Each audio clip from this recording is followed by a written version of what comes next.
In advance of the United States' attack on Venezuela, the U.S. warned commercial airlines to avoid flying within 100 miles of Venezuelan airspace.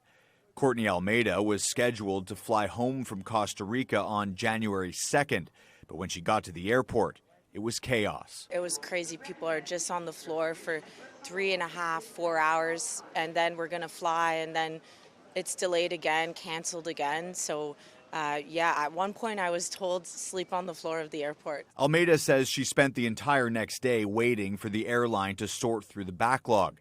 Instead of a direct flight home to Toronto, she was eventually put on an overnight flight to Montreal.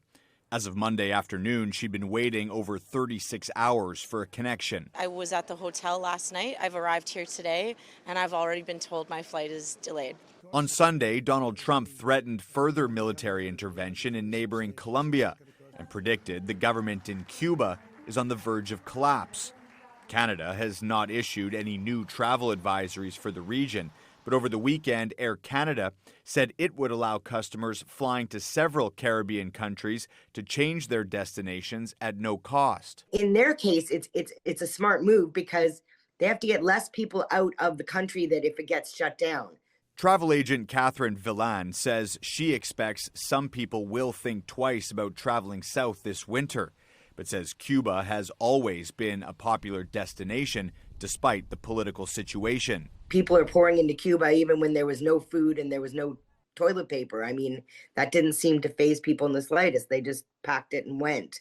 Sunwing says it's monitoring the situation and at this time is not seeing any significant impact on bookings. At the Montreal airport, Quebecers destined for Cuba had no plans to cancel. Because I pay.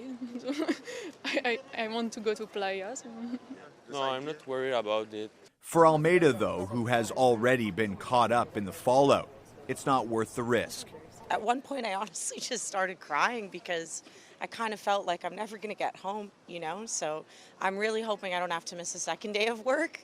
Travel agents say this is a good reminder to make sure you have travel insurance, especially in these unpredictable times.